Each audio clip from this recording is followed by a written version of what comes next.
Hi everyone, my name is Edwin. Welcome to Sharp Talks, where we host conversations that inspire and inform entrepreneurs. Today we have a special guest, John Kigada. John, thank you so much for taking the time. It's my pleasure. Maybe let's start with who is John Kigada? Okay. Before we even go to the name of your business. Tell us about John. Okay. Yeah. So my name is John Kigada, K-I-G-A-D-A. There's no N. Kiganda is a type of banana in Kikuyu. Okay. Yeah, so it's Kigada. Kigada. Yes, so my name is John Kigada. I'm a Kenyan. I am a leadership consultant. I'm also an advisor and also a trainer. So I've helped to train over 500 leaders in a decade. And my journey has involved a battle with mental health. So I help entrepreneurs to survive and scale their businesses through significance. So, and I am the founder and director of Cipher Taifa, which is a leadership consulting firm. And we specialize in 3 areas.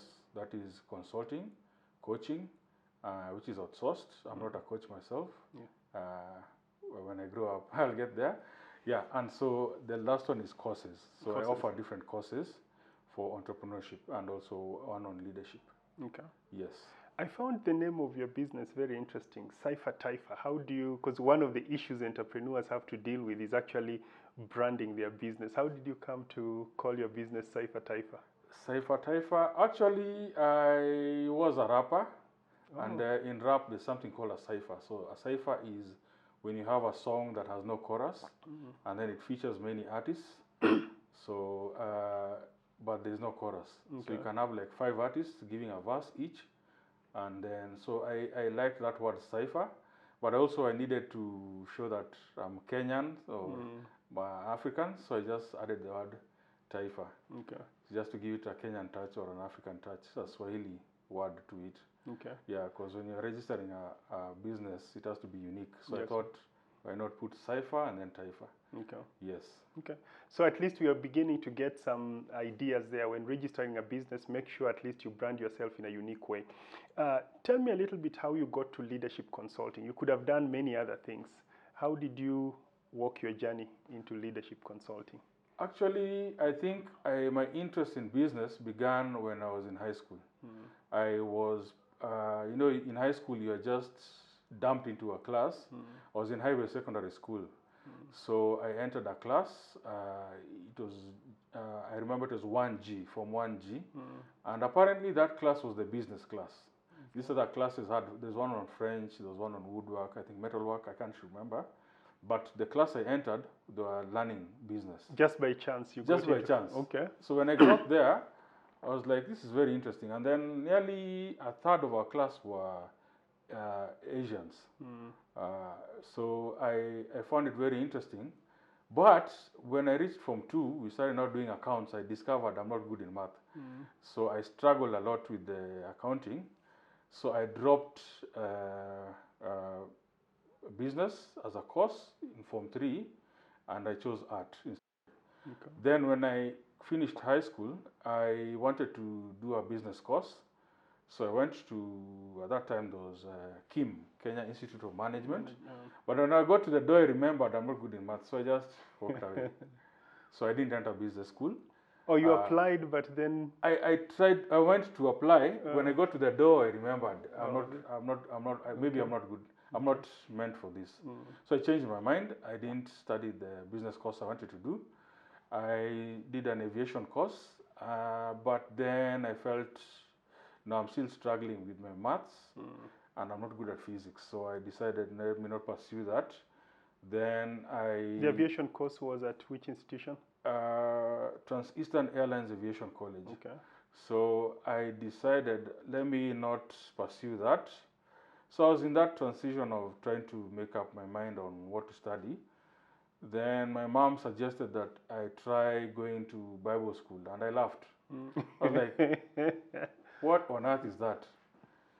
From nowhere. So I laughed, and then I thought about it and decided, let me apply. So when I applied... Did you ask her why? Are you no, she just suggested. Okay. I don't know why she mentioned that. So I laughed. When I went to apply, they refused my application. They told me I don't have any experience in doing any church work, so they refused to admit me. So after 1 year, I reapplied, then they took me. Okay. But I was among the youngest students then. So I went to Bible school. Then now, when I finished, I joined an organization. It was called EYL. Wait, before you finish, as you joined Bible school, you know, anytime like when I joined university to study accounting, I knew, okay, maybe I'll become an accountant. So before you finish, as you join, what's your vision in terms of where you are headed? When you finish, what do you think you're going to do? I thought I'll just study theology up to the PhD. Okay. So I thought I'll just become a theologian. Okay. Now, when I finished, I saw there's an organization near our house that was training people on leadership. It was called Emerging Young Leaders. So I went and applied for a job there. It was like a resource center for the youth, and they're empowering people on entrepreneurship and different skills. But the main goal was to raise up young leaders. So I applied for a job there, and I got a job. I worked just for a contract of, I think, 3 months. And I discovered, hey, this is interesting. I think I really want to work with the youth. What were you doing specifically for them? I was doing an organizational diagnosis. Okay. I was diagnosing the problems within the organization, and then to make recommendations for the CEO on how to improve the youth empowerment resource center. Okay. So that was my job description. So when I finished, made a lot of recommendations, made a diagnostic tool, and then did interviews, did a lot of observation, carried out research. Then I made recommendations to the CEO. So now the term ended, and then I think, so I decided, okay, since my term is over, I decided, let me look for another job. So I ended up working as a youth pastor in one of the churches in Nairobi. And then later on, I decided, let me go and do my master's. Okay. So when I did my master's, I joined the International Leadership University. What was the trigger where you say, okay, now I think I want to further my education? You could have just continued being a youth pastor and you grow as a pastor. What's that trigger that made you say, okay, I think I want to take another step and get a master's? Actually, the church hired a pastor who had a different philosophy from mine. Okay. So I was working with the youth. I was a volunteer youth pastor.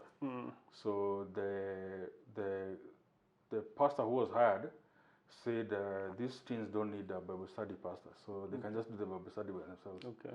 So by that time, I'd finished a manual. I was making a manual.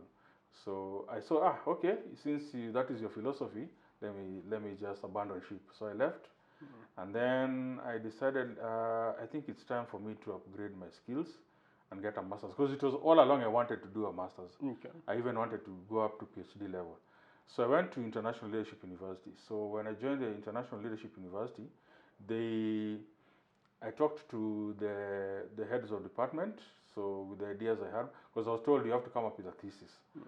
So the first idea I had was told that thesis is on psychology, so you can't do that one. Then I came up with another title, Vision Actualization. I was told that's leadership.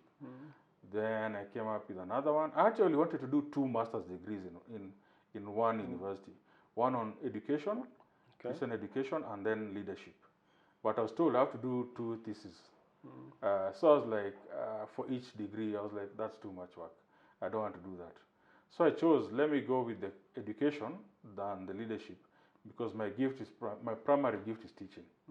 So I abandoned that, then chose teaching, and then now, but now when I finished, but it took longer because of my thesis. I took 3 years instead of 2 years to do a Master of Arts degree. So and then now I hit the ground now, where I have my master's degree, and it seems I was more passionate about music leadership. Okay. But things were not working out. You know, the problem with the entertainment sphere, if you're not a celebrity, you'll have a lot of roadblocks along your way. Was that the biggest upset in business you had at that point? It was not. Okay. You had other Before failures. that, I'd done business before I joined the Bible school. Okay. The aviation school, actually. Okay. My brother used to work for Nike in the US. So he brought me some apparel and clothes and shoes to sell. So I used to hawk, actually. I was a hawker. So I used to go to SIU, sell my shoes, sell my clothes. So just to generate income, and that business I did for 2 years. So but I didn't have experience in bookkeeping. I was just reckless. So I was mixing my personal money with the money from the inventory. So I was just messing up. Yeah. So there was demand. The only issue is that you didn't have the infrastructure. I didn't have any training. Okay. In fact, later on now, like right now, I'm doing my second mini MBA. I had to go back to business school, which I was avoiding, because I realized I need this skill. So I did a mini MBA. Now later after my masters, now I'm doing my second mini MBA. Okay. Yeah. So what happened is now it was called Artist Academy. It collapsed. This is the one that we had the second. Yes. So the first collapse was because you didn't have the skill set for basic bookkeeping and basic entrepreneurship. Yes. What would you ascribe to the reason for the second collapse? The second collapse was we put all our hopes on one person. Okay. So now I decided, okay, let me go back to what I was doing originally. So I tried my music, leadership, empowerment. I had a movement called KAMU. Rather, I have it. I still have it. So I decided what we do is we turn music entertainers into leaders who are ambassadors of integrity, hope, and prosperity to the youth and children in Kenya and beyond. So we are retooling music entertainers to become leaders. Okay. Yeah. So through music and performance, or we have 3 arms. Okay. So we have ambassadorship, where we want them to be ambassadors of prosperity, and then now we have mentorship, where they handhold emerging associates, and then now we have entrepreneurship as the 3rd arm, where they generate income. So those are the 3 arms of the KAMU, KAMU, my music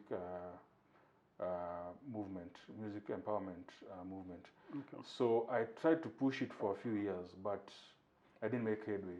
Safaricom was interested in one of my proposals.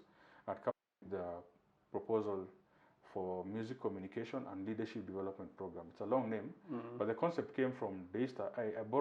I saw Daystar teaching music communication, and since I was coming from the International Leadership University, I had that leadership component. So what I wanted to do was collaborative marketing, where Daystar and ILU, International Leadership University, come together and they form this program called the Music Communication and Leadership Development Program. So I approached Safaricom. They were interested. The person who was there was keen on it. So when I went back to Daystar, the person in charge of short courses told me, you began the process of looking for sponsors by yourself, then finish the process by yourself. So I was left hanging. So then later on they didn't adopt it. So that one collapsed also. So do I get that's now the 3rd entrepreneurial setback? Yes. Because you had the, what you describe the second one? Leadership. Yeah. The first one was my Nike business. Nike business, selling collapsed. Apparel. Then the second one is? The second one was, I think now my... looks like a promoter kind of thing. The music leadership thing now collapsed. The music leadership. And now the one that now... The music communication and music communication, program. That's the 3rd one. Okay. Collapsed. Because we are still trying to see the journeys that John has taken to now get into leadership consulting. Yes. So, okay, the music... the music leadership, the music communication and leadership development program collapsed. That idea was not adopted by Safaricom, and also Daystar hesitated to adopt it because I was not maybe an alumnus of Daystar. So it collapsed. However, I had given some scholarships to a few students in the Artist Academy to do a course on leadership and management. So, and I was the one teaching leadership. I did a research and asked musicians, what course would you like to study at the International Leadership University? So I gave them a list of 5 courses. They chose leadership and management. So I was like, okay, this is what this is what you want. So I invited them. I told them, but you have to attend a conference, and then after that, you'll do the 1-week course. So out of the ones who came, 24 began the course, but only 13 ended up with a certificate in their hands.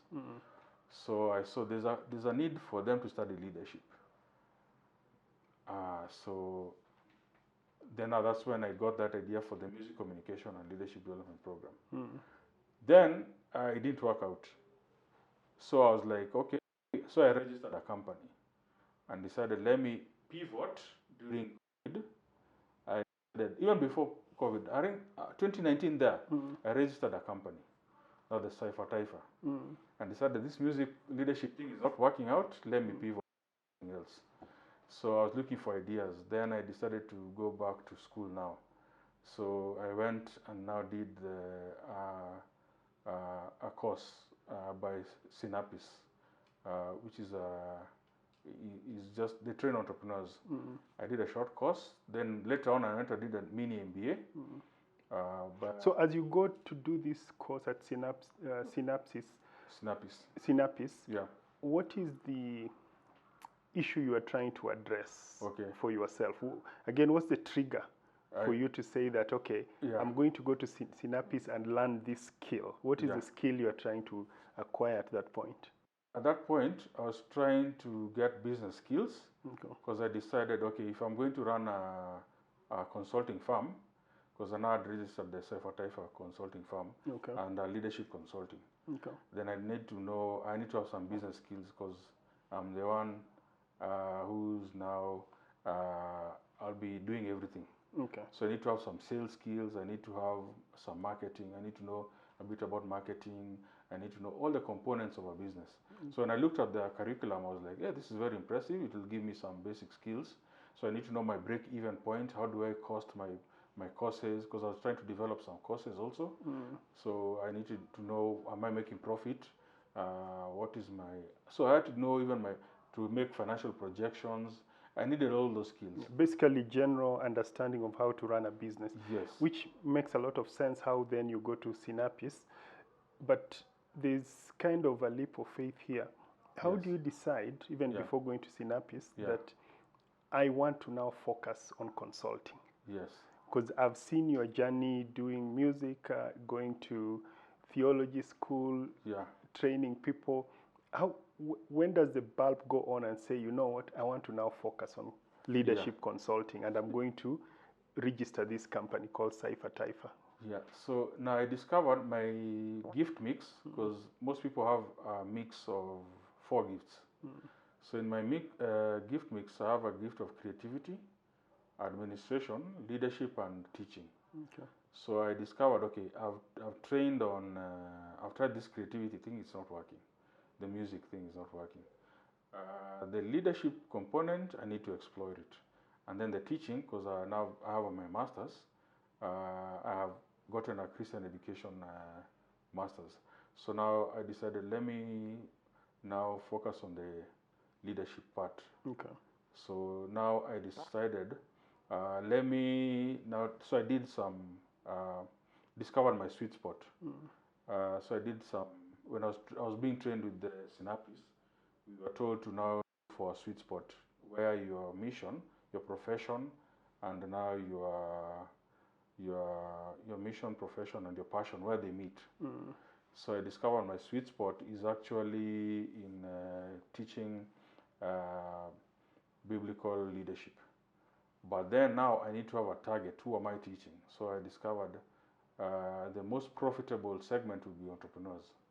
So if you can teach biblical leadership to entrepreneurs, then now I'm in business. Because that's my sweet spot. Yeah, so, and then also I discovered a lot of entrepreneurs have money as opposed to musicians. Yeah, so I had a hard time getting artists to pay for something is an uphill task. Yeah, so entrepreneurs on the other hand, they know they have a need, they have a budget for it, and also they value training. Yeah, so I decided, let me shift from musicians to now entrepreneurs. So that's where my sweet spot is, where those two concepts come together. So business leadership. So I'm focusing, I do a lot of research on entrepreneurship and leadership. So So I see where now the Cipher Taifa journey starts, where you go to Synapis and you get the training, you've registered the company, and it's now been how long since you kicked off the Cipher Taifa journey? Cipher Taifa was registered in 2019, I think April. Okay. On 22nd. Okay. Yeah. How has it been? What are some of the highs? What are some of the lows? When I started, I really was not sure what, because you need to have a product you're selling, either a course or something. So I was advised when I did my mini MBA to come up with a product. So make a course, and then I'll sell the course. So I developed a course, and then now later on it became easier to now market yourself. I'm selling this product because sometimes, it's like a plumber. A consultant is like a plumber. You don't go to a house trying to with a hammer only. Yeah. You need to have a lot of equipment. Yeah. So in case someone doesn't want to do the course, then what can you do for them? So you need to have as many things you're doing as possible, so that now maybe you can go there and meet their need.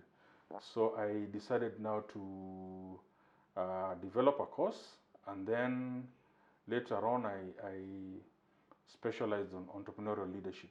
Then I discovered a lot of the people who are coming to me, some of them wanted career counseling and career guidance, which I didn't even think about. So that was another opportunity. I had not seen that. Yeah, so I do that also, although I don't market that on my website. And then also organizational diagnosis, advisory services, and then now the trainings. So I do trainings and organizations, and then now I have my courses. Okay. Yeah. Which now, John, brings us to the topic of today, goal setting for SMEs. Yes. Now, assume I'm an SME, I'm in whatever business, and I'm struggling to set my goals for the next 1 year, for the medium term, and for the long term. And I come to you and I say, John, help me. What are some of the things that an SME should have in mind when they're thinking about goal setting? Okay. Goal setting, first of all, you must understand that there are many kinds of goals. So we have objectives, we have strategies, and we have tactics. The main aim is just to achieve an outcome. So all those three achieve certain outcomes. So what I'd encourage an SME is to first come up with their core identity. And core identity has to do with 4 things. Number 1, write your purpose. Why do you exist? And then write your vision. Where are you going? What is your end goal? Or what is your desired future? And then now write your mission. How will you achieve that vision? And then now come up with your core values. What are the things that you value so much that will shape the culture of your organization? So once you have those in place, you have the foundation or the bedrock for now developing your goals. Because the goal is to achieve your vision. If you come up with objectives or strategies and tactics, all those are based on your core identity. So first you develop your identity, and then now you develop your goals. But most people know where they want to go. I want to build a car. I want to train people in a school. So at least the one that is most clear is the vision. Okay. And then values, who you are or the identity of the organization. Also, that's kind of easy to grasp. Yeah.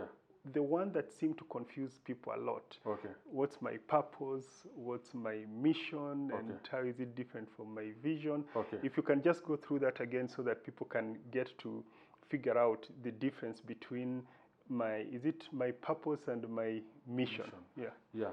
Let's begin with mission. Mission is there's something called ikigai. Ikigai, ikigai is a Japanese where it helps you to discover your purpose, and they break down your purpose into 4 things. So what I normally tell people is discover your profession first of all. What is your gift, or what is your talent? What is your natural skill? That will help you to discover what profession you're supposed to be in. And then now, serve that gift. Now, once you serve that gift, When you look for a place where you can serve your gift, you'll discover your mission, where you're needed. So where you're needed is your mission. And then now, once you serve that gift, you discover your mission. Now, become passionate about serving your gift to many people. Serve your gift to as many people as possible, and then it will become a passion. And then now, this passion will give you a conviction that you are significant and that you are necessary. And now, this significance begins to show itself in pictures, which you call vision. Yeah. So you see yourself serving the whole world with your gift and the area of need. Now this becomes a passion. So you'll discover your vision. And now once you discover your vision, now it's easier now to determine, okay, so this is now my vision, and then now where can I make money? So now that becomes your vocation. So you're able to discover your mission, and then once you discover your mission, you're able to now see where you're needed. Now that becomes your mission, and then now it now develop a conviction. That conviction begins to show itself in pictures, which you call vision, and then now that vision enables you to know this is now my vocation, or where I can make money. So now once you discover your vocation, you've discovered your purpose. Because purpose, according to Ikigai, has 4 components. It's your profession, which is now your gift, then your mission, which is your area of need, where you're needed, and then now your passion, and then now your vocation, where you can make money. So once you discover all those components, now you're able to know your purpose. So purpose is all those 4 things combined. Okay. Yeah. Good. So goal setting for SMEs. I come up and I tell you, I really want to, just for example, I want to build this play school for kids. You know, I really care about bringing kids, but I just started, I want to set my goals. What are some of the things that I should think about as an SME? First of all, you need to do, you need to know, is there a need for your services? Okay. So you need to conduct research. And research is divided into 2. There's primary research and secondary research. Primary research is where you do the research yourself. You do interviews. So you could have focus groups. You could conduct now like observation and also experiments. So that's primary research. And then now you need to conduct secondary research. So now that's where you go to journals, magazines, online sources, and also authority figures, maybe online, just to find out what they're saying about or industry captains, what they're saying about that industry. And then once you have that information, then you need to identify who's your ideal customer or visionary customer. They're called so visionary. The first thing I've done research. I've confirmed that yes, there's a need. Now I have to identify the kind of customer that needs this thing. Yes. Okay. So, and now there are 2 ways. You can develop a product or you can develop a customer. Okay. So you can decide to go with customer development process or product development process. I think some people develop a product, then they figure out the customer. I thought by the time I do the research and confirm there is a need, I already know the customer. So the only thing that's left is the product. Yeah. That's how the ordinary person, I would imagine, would think about. I've done research, yes. Around this estate, there are many kids, and the next school is far away. So I think there's a need for daycare. So I'll automatically then have it in my mind that the only thing that now I need to develop is the product to go feed these kids. Yeah. Surprisingly, there's some people who just come up with an idea and they think, okay, I have this idea, let me look now for a customer. So that's one way. Okay. The other way is now look for a customer, is there a need, and then I'll come up with a product. Okay. So there are those 2, but I think you should balance those 2. Okay. Yeah, so customer development and also product development. But anyway, once you have the product, now you need to do you need to now analyze what resources you have. What is your competitive advantage? And then now you need to do an internal analysis. So there are different tools you can use. So you can do a SWOT analysis to discover your strengths and weaknesses, and then the opportunities and threats. And then you could do a PESTEL, now the PESTEL will just help you to look at the political, environmental, legal framework, and all those components before you launch into the deep. So you need to do a situation analysis. And then now you need to do, of course, you need to do a break-even analysis to analyze when will I break even. And then you need to discover what is your cost per unit. How much will you charge? For this case, I think it's a student. How much will you charge each student so that you're able to break even? So there's a lot of, and then you need to do financial projections. So maybe a 5-year financial projection, so that now you're able to know, okay, this is the time I'll break even, and then now this is the expected turnover and the profits after tax.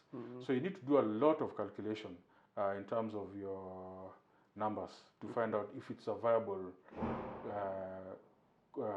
venture before you launch. But way, that's a very, it's educated guesswork.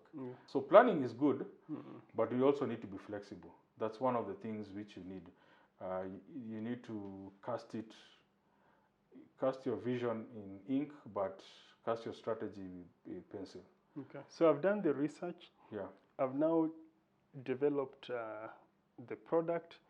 Then I've done this, what you're calling the educated guesswork, looking at your resources, and you now feel that, okay, I'm now ready to jump in. Yes. And you have your plan. I guess at that point it's execution, or what would be the next step now? Oh yeah, there's something called a competitive advantage. There's a philosophy that if you don't have a competitive advantage, they don't compete. Some people say that. So you need to analyze your competitive advantage. So there are different frameworks you can use. There's something called the VRIO framework. So you can use that framework where you come up with a resource that's valuable, rare, hard to imitate, and also organizationally exploitable. So once you discover a resource that has all those components, the V, the R, and the I, and the O, then you discover, now this is my competitive advantage. Now make sure all your marketing messages and is geared towards that resource. Okay. So that now you communicate, all your marketing tools and all that are geared towards, even your pitch. Your pitch should be geared towards that resource that is rare. Because in the marketplace, it's all about, according to the father of strategy, so he says that strategy is not about winning, it's about discovering what makes you different out there. So what will make your school, in this case, different from all the other schools? You really need to do a SWOT analysis and discover what makes you stand out, and then now capitalize on that. And it can be simple as service that you will give to the kids, your curriculum, whatever it is. You have to differentiate yourself in one way or another. You have to differentiate yourself, or you'll be swallowed by the competition. Okay. Because if you don't know yourself, self-awareness is very key for leadership. So you need to have a higher degree of self-awareness. And then when you're building your team, make sure they complement your weaknesses. Because if you are aware this is my weakness, then come up with a team that complements your weaknesses. And then make sure you're able to develop a board. If you can't afford, maybe just have an advisory board. Don't have a board of directors. But make sure these people are not afraid of you, and they can tell you the things you don't want to hear, so that now you will be able to broaden your scope. And so that is very key. I think if you're going to choose a team, make sure your advisory board has complementary skills. Okay. And then now an organization is divided into 3 layers. So you need to now come up with the people who set the goals at the top are now the C-suite, the chief operations officer. And then organizations are divided into 4. There are 4 pillars of an organization, which I call a FOAM, F-O-A-M. So you have the finance, operations, admin, and the marketing. Some people add sales on top of that, so it becomes forms. So once you have these structures, Now, your goals become easy because now you need to have a finance goal, operations goal, admin goal, and a marketing goal. You can combine that with the sales goal. Once you have those four, you have now what is called the balance scorecard. So you develop your goals based on those four departments. So each of those departments should have a goal. And then now those goals are further divided into three, like I told you. So you have the objectives. Then objectives are very broad. And then now an objective, you need to develop a strategy out of that objective. But before you develop that strategy, you need to now do the SWOT analysis, the situation analysis, then come up with a strategy. Then once you come up with a strategy, now break down the strategy into a tactic, which can be done daily by the people at the bottom, who are the technical people at the bottom. And then at the middle, you have the managers who have human skills. So you have conceptual skills at the top. These are the people who come up with the strategies. And then now you have the human skills, the managers, and then at the technical team work on the tactics.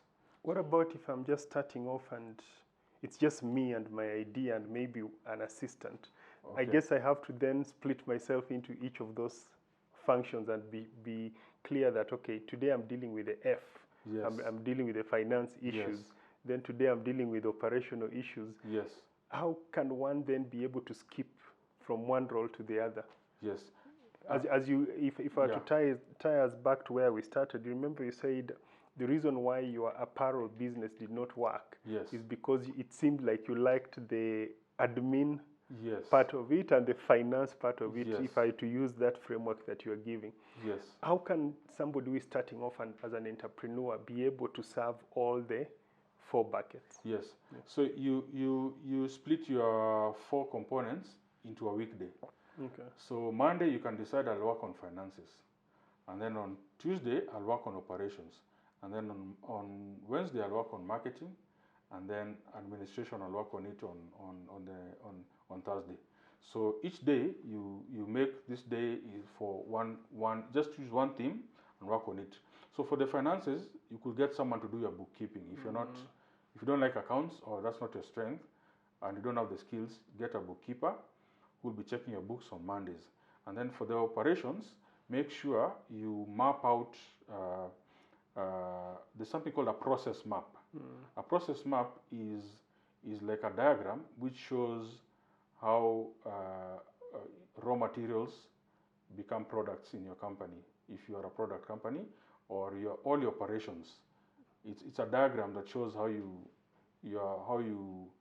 it's a graphic that shows your operations. Okay. So come up with a process map.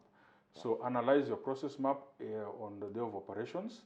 And then now for the marketing, make sure that now you look at your sales funnel, always evaluate it. And then now for the admin, make sure now you evaluate now your competence. So that now you make sure that you are always upskilling, because you're the admin, you are everything. At that point. So I suggest that you put one day, assign one day for each of those four roles. And then if you don't have the capacity, outsource. Start with your friends or your siblings who can help you. If you don't, now you can now go externally and now hire someone. Because you need to bootstrap when you're starting. So you start small, but don't think small. Always have a global perspective. Which brings me to the next question. And I know I was looking at it as what are some of the mistakes that SMEs make while goal setting? But it seems like it's a broader question. What are some of the mistakes that SMEs make generally as they run their businesses? What are some of those that you would point to, and how can somebody who is starting off make sure they don't fall into that same trap? And I think we've already talked about one of them, where when you're doing your apparel business, it seems you just focused on the operations, the product, and forgot about the finances. So what are some of the things that somebody who is starting off should focus on? Yes, I think when you're starting, some common mistakes are you think you overestimate how much money you'll make. So you look at the market, you're like, hey, there are People need my product. So if you only get 1%, that means number. So that is good. Realistic, say, okay, I have this number of contacts at hand on my phone. How many of these could be warm clients instead of before I go to the cold ones? So work with a safer space rather than just projecting out there that the market is this big. If I get only this percent, so we are not prudent in our estimation We are of too how much optimistic in terms of what how much revenue will generate. Okay. We overestimate how much revenue will generate. And then another one is normally people just focus on how much money they'll make. So you find they don't have what's called a quadruple bottom line. A quadruple bottom line has 4 P's. So the first one is profit, which is now the main bottom line. And then now there's people. What impact will you have on people? And then now the planet, because now people are environmentally conscious. And then now for people of faith, they talk about paradise, now having an eternal impact. So those are the 4 P's. So your business should not just focus on profits only. It should have those other P's. Those are the so that's another mistake people focus on. They just want to profit only. And then another thing, common mistake is people tend to do everything themselves. They don't delegate, they don't consult.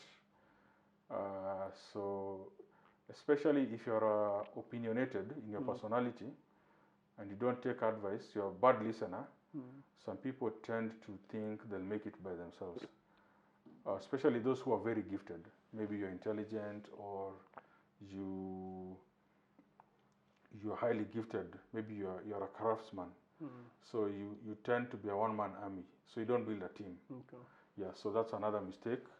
And then people compromise on their mental health. They don't confide when things are tough. So you need to have some accountability partners who can help you keep accountable, and also you can open up to. So don't just struggle with your depression by yourself. So that's another mistake people do. If I could interrupt there a little bit, mental health is a big topic, but also kind of hidden. It's okay for people to come to work or to go to business and say, you know what, I have a headache or I have a toothache, so I'm going to take time off and go see the dentist. You rarely hear people come saying at work that, look, I'm just off, something is wrong with me and I don't know what it is. Yet entrepreneurship, I would imagine, has a lot of pressures. Yes, you've talked about talk to people, but what are some of the coping skills that you'd recommend to people running their businesses, people running SMEs? This is how to cope with your mental pressures. I think one of the coping skills would be to take a day off. Some people call it the Sabbath, one day off, just chill out and don't do anything. And what happens to the business in the meantime? It's daycare. That's where you need now the systems. Okay. So you need to put up systems so that now, if you're not able to reach that level, then a business has many levels. There's the discovery stage where now you just discovered an idea, and then now you have the startup stage where you take action. With mental toughness, just think about it and just be in a dream in that state. You actually start up, and then after startup, we have now the break even, where you put in money, it comes back, and then after break even, now you have the profitability stage where you've come up with a surplus. After profitability, now you have the sustainability stage where you set up systems. Now the form, what I was talking about, the form, finance, operations, admin, and marketing. And now these systems are able to automate your business. Now this system, your business is able to run without you. And then after now sustainability, we have now scalability, because you can't scale without having systems. So you don't jump. You say you're going global or regional or international and you don't have systems. You don't have systems, So you don't just jump. So you must have the systems. Then you have this, after the scalability, then now you have the succession stage, now where you get someone to come and take over. So maybe it could be your spouse, your children, or your co-founder, or you sell your business. So I advise people, don't jump, just follow those steps. Yeah, go step by step. If you don't have systems, then it means you just have to be there on Sunday. Yeah. So okay. And then also it depends with your vision. Not all businesses should scale, because there are some businesses that are very difficult to scale. So, but I always believe, start small, but don't think small. Think global. So don't have that poverty mindedness, scarcity mentality, slave mentality, inferiority complex. Don't let us down. Even though we are African, I think our problem as Africans, we tend to start small and think small. So when you're coping with your mental health, it's important also to meditate daily. If you can't meditate, then reflect. Okay. You know, meditate sounds very spiritual. So let's just use another word, reflect. Just take some time, be silent, don't talk, even if it's 3 minutes. Me, I do that every day. At night, before I sleep, I go outside in the compound, and I don't talk, I just pause and let thoughts enter your head. You might be very surprised. And then after that, I plan my day, my next day. I normally have a to-do list. So, you know, the problem with mental health is that there's stigma to it. And when you have, like me, I have bipolar schizoaffective disorder. So it makes you less productive because you sleep more hours, sleep 9 to 10 hours. And you're competing with people who've slept for 5-6 hours. So you really need to plan your day. So me, I normally plan my day so that I become more productive and more effective and more efficient. And also have accountability partners, and don't overwork yourself. Make sure your day is, take breaks. So work for 1 hour, take 30 minutes break or 15 minutes break, and then work for an hour. So you pace, don't overload yourself with too much thoughts. And then also avoid debt, because debt is a stressful factor that, I mean, it can cause a lot of stress. So avoid taking too much debt. Bootstrap when you're starting. Use your own means. Don't borrow money.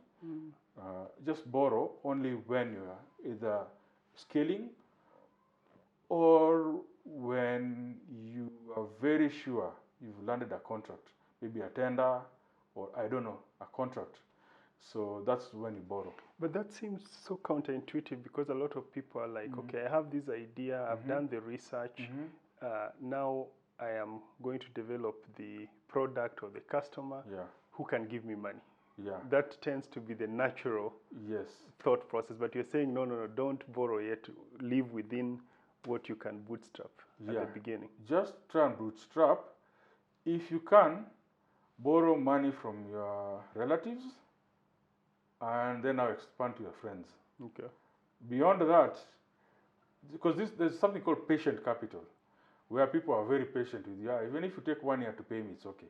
But can you be upfront with the relatives and say, look, this thing I'm trying, there's a chance that it might never come back? You need to be, you need to tell them this is patient capital, this might backfire, I might take time to pay you, so don't go and borrow a loan in a bank. That's a goof. So just borrow patient capital within your relatives, your spouse, although some people say your spouse, it's tricky, but I think just borrow patient capital. And then now bootstrap, then use patient capital, and then now you can now look for funding from outside. But there are no guarantees in business. That's one thing some people are very optimistic. This thing, I know it will work. I've done the research. But when you hit the ground, you're finding, hey, okay, I didn't see this, I didn't see that, I didn't see that. And then the situation changes, you know, there are trends. So like the guys who bought masks, so by now I'm sure the COVID, if you had bought a whole container, you're just stuck with them somewhere. Which takes me now to our next topic. So I've done everything. The research, I've developed the product, I've developed the customer, I have taken time off, as you are saying, I have scaled up, now I have the form. yet things are just not working out. You know, Okay. I'm not getting to the point where I'm not even breaking even. You know, how do I then shift my strategy or my focus, or do I just close? How do I deal with a turnaround of an SME? Okay. You first need to look at your operations. Are there bottlenecks in your operations? Because there could be something that is causing you to have downtime or that is causing losses. So you need to do an analysis of your operations and then look for bottlenecks. Where can you improve? Because and then also you need to look at an internal analysis, just a SWOT analysis. Look at what are your weaknesses, what are your opportunities, what are your threats, what are the opportunities. So you need to do a lot of research and look at what could be the problem.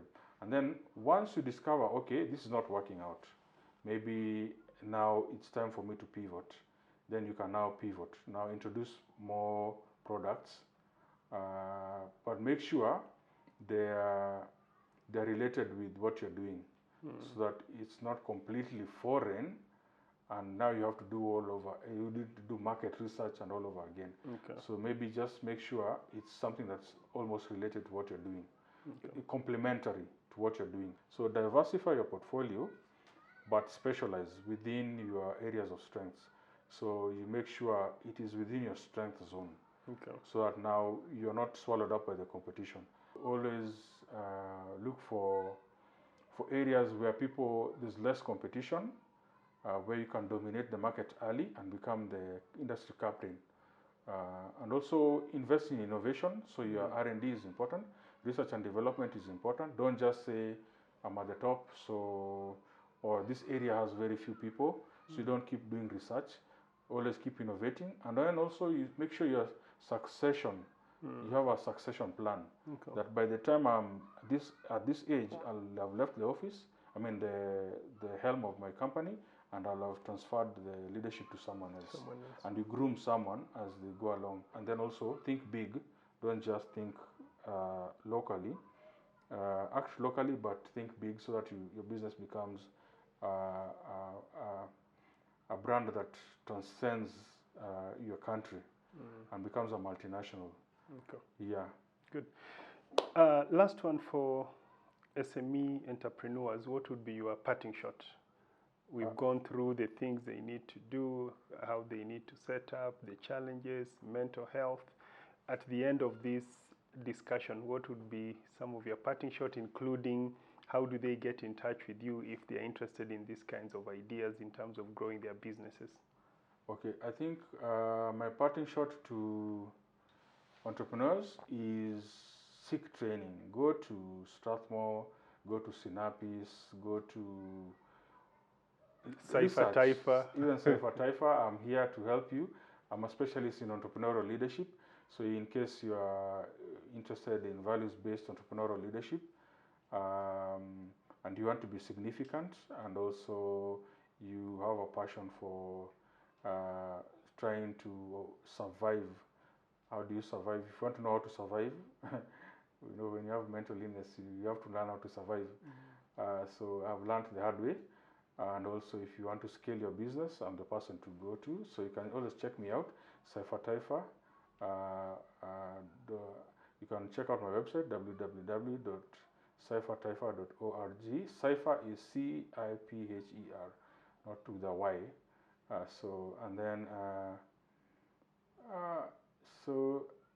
Also, I think you could always get in touch with me. I'm the only John Kigada out there. So I'm on all social media platforms, including TikTok. Yeah, so John Kigada, K-I-G-A-D-A. But I encourage you to seek training. It is very important to get formal training. You need to know your customers. You need to have a sales funnel. You need to know how to do market research. You need to know how to bookkeep. You need to know how to develop a process map. All these things you need to know. So there's so many skills out there you need to have, because you're doing everything by yourself. So you need to have so many skills, but they're categorized into leadership skills and entrepreneurship skills. So those two skills are the skills you need. And in case you're interested in entrepreneurial leadership, I'm a go-to person. So with that in mind, I'd like to thank you very much, Edwin, for this opportunity. Thanks a lot, John. We really, really appreciate you taking time to come and share all this knowledge about entrepreneurship for SMEs. We hope to have you back again as we continue this series of discussions about SMEs. Thanks a lot. Thank you very much, Edwin. Asante.